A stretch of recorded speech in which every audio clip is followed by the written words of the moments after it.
सुप्रभात विद्यार्थियों। आज की इस वीडियो में हम आपकी हिंदी की पाठ्य पुस्तक क्षितिज के गद्य भाग के पाठ नंबर 4 सांवले सपनों की याद का पृष्ठ नंबर 44 अध्ययन करेंगे। तो आइए बच्चों शुरू करते हैं। आप भी अपनी पाठ्य पुस्तक का पेज नंबर 44 खोलिए और ध्यान से सुनिए।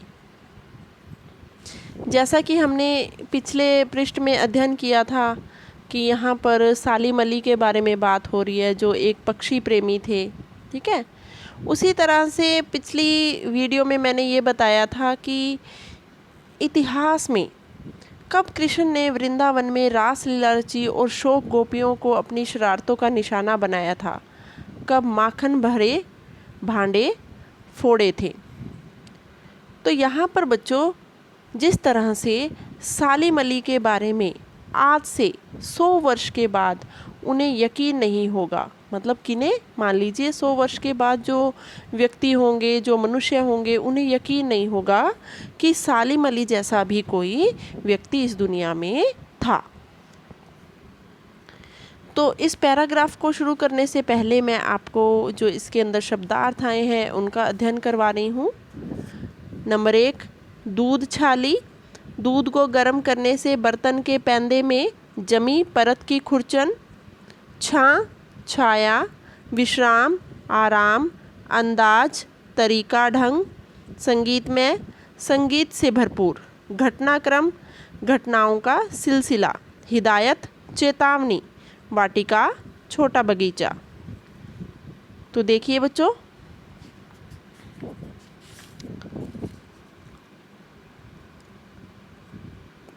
कब माखन भरे भांडे फोड़े थे और दूध छाली से अपने मुंह भरे थे।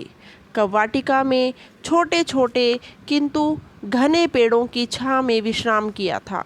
कब दिल की धड़कनों को एकदम से तेज करने वाले अंदाज में बंसी बजाई थी और पता नहीं कब वृंदावन की पूरी दुनिया संगीतमय हो गई थी। पता नहीं यह सब कब हुआ था, लेकिन कोई आज भी वृंदावन जाए तो नदी का सांवला पानी उसे पूरे घटनाक्रम की याद दिला देगा। हर सुबह सूरज निकलने से पहले जब पतली गलियों भरी भीड़ नदी की ओर बढ़ती है तो लगता है जैसे उस भीड़ को चीरकर अचानक कोई सामने आएगा और बंसी की आवाज़ पर सब किसी के कदम थम जाएंगे।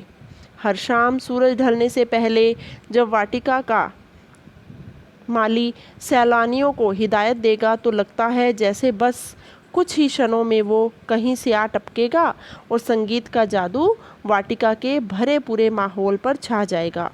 वृंदावन कभी कृष्ण की बांसुरी के जादू से खाली हुआ है क्या? ठीक है, तो इस पैराग्राफ में, इस अनुच्छेद में क्या कहा जा रहा है कि जैसे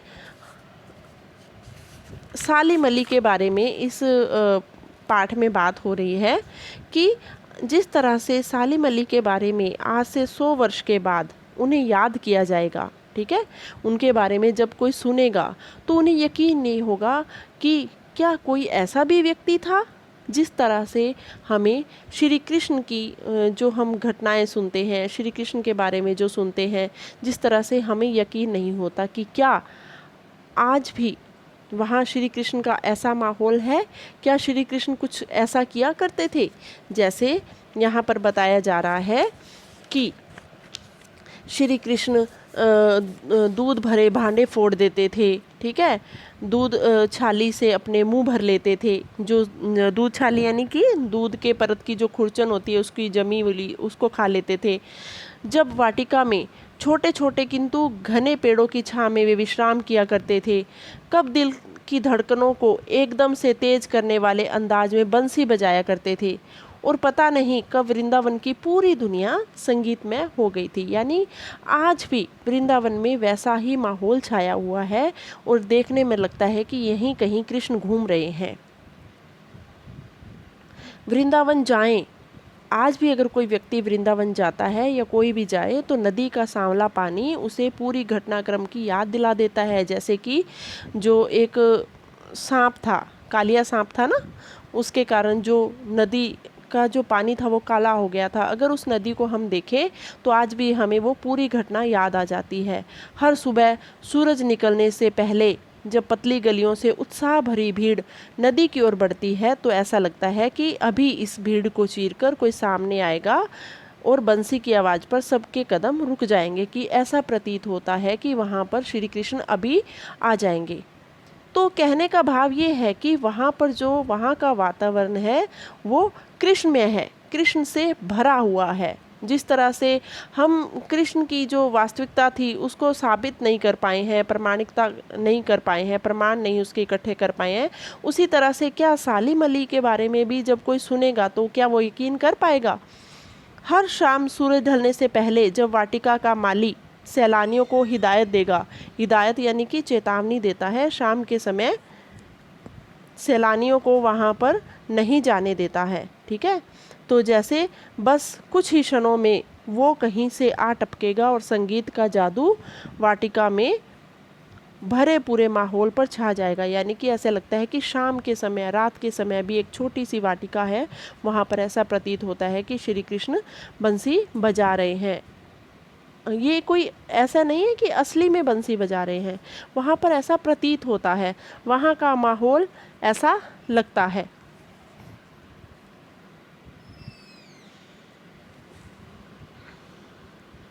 आगे का जो अनुच्छेद है यानी कि पैराग्राफ है उसके शब्दार्थ कुछ इस तरह से हैं।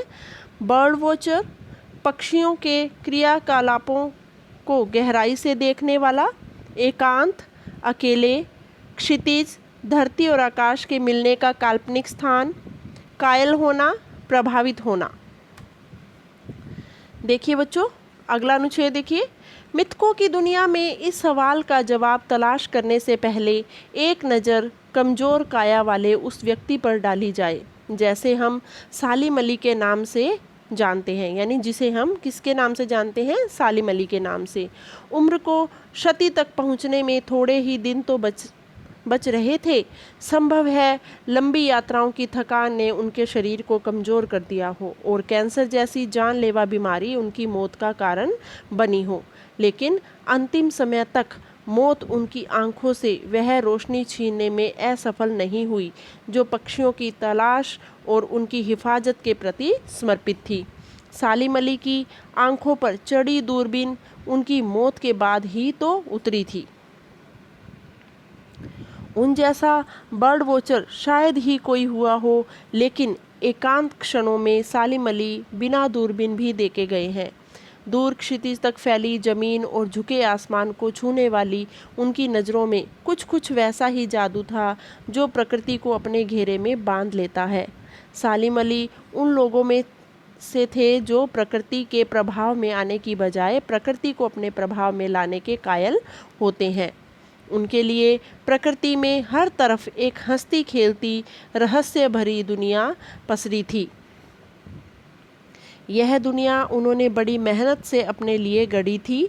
इसके गढ़ने में उनकी जीवन साथी तहमीना ने काफ़ी मदद पहुंचाई थी। तहमीना स्कूल के दिनों में उनकी सहपाठी रही थी। तो इस पैराग्राफ को हम समझेंगे बच्चों। जैसा कि हमने पिछले पैराग्राफ में जाना कि ये जो दुनिया है पता नहीं कितने मिथकों से भरी पड़ी है। मिथक क्या होता है? मिथक को हम सरल भाषा में समझेंगे कि ऐसी वास्तविकता जो कभी थी लेकिन हम उसको सिद्ध नहीं कर पाए हैं, जिसका हम प्रमाण नहीं इकट्ठा कर पाए हैं। तो उसी तरह से सालिम अली भी उन्हीं मिथकों में से एक है, ठीक है, जिसकी हम तलाश कर रहे हैं, ठीक है। तो हमारी नज़र उस एक कमज़ोर काया वाले व्यक्ति पर डाली जाए जिसका नाम है सालिम अली, ठीक है। उम्र को शती तक पहुंचने में थोड़े ही दिन बचे थे, यानी 100 वर्ष के होने वाले थे और थोड़े ही दिन बचे थे। संभव है लंबी यात्राओं की थकान ने उनके शरीर को कमज़ोर कर दिया हो और कैंसर जैसी जानलेवा बीमारी उनकी मौत का कारण बनी हो सकता है कि इतनी यात्राएं करने के दौरान उनके शरीर को कमज़ोरी आ गई हो या फिर उनको जो कैंसर जैसी जानलेवा बीमारी हुई हो उनका वो मौत का कारण बनी हो, लेकिन अंतिम समय तक मौत से उनकी आंखों में वह रोशनी छीनने में सफल नहीं हुई, यानी कि वो पक्षियों की तलाश और उनकी हिफाजत यानी उनकी सुरक्षा के प्रति उनकी जो नज़र थी वो समर्पित की जाती है। अंतिम दिनों में भी उन्हें पक्षियों के साथ ही पाया गया। ठीक है, तो यहाँ पर कहा जा रहा है कि सालिम अली की आंखों पर चढ़ी दूरबीन उनकी मौत के बाद ही उतारी गई। ठीक है, यानी उनके गले में हर वक्त दूरबीन ही लटकी होती थी, जिस दूरबीन से पक्षियों को देखते हैं कि बड़े बड़े जो पेड़ों पर, घने पेड़ों पर जो छिपकर पक्षी बैठे होते हैं, उनको देखने के लिए जो दूरबीन का बर्ड वॉचर प्रयोग करते हैं, तो वो जो दूरबीन थी वो सालिम अली के गले में हर वक्त लटकी रहती थी। और कहा जाता है कि जब उनकी मृत्यु हुई थी, वो मृत्यु के बाद ही उनकी दूरबीन उनके गले से उतारी गई थी। उन जैसा बर्ड वॉचर शायद ही कोई हुआ हो। ठीक है, यानी कहा गया कि सालिम अली जैसा बर्ड वॉचर यानी पक्षियों से प्रेम प्यार करने वाला कोई ऐसा शायद ही हुआ हो। लेकिन एकांत क्षणों में सालिम अली बिना दूरबीन भी देखे गए हैं।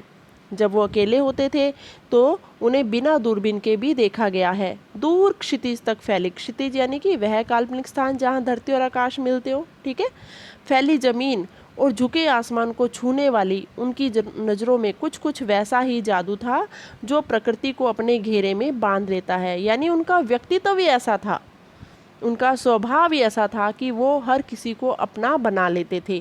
ठीक है, हंसमुख प्रवृत्ति के थे वो।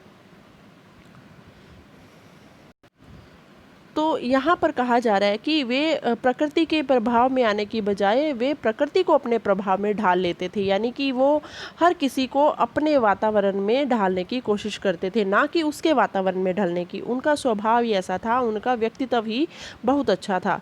ये जो दुनिया थी उनकी, बर्ड वॉचर की जो दुनिया थी, यानी अच्छे स्वभाव की जो उनकी दुनिया थी, वो उन्होंने बड़ी मेहनत से गढ़ी थी। गढ़ी का अर्थ होता है रचना। बड़ी मेहनत से उन्होंने इसको रचा था।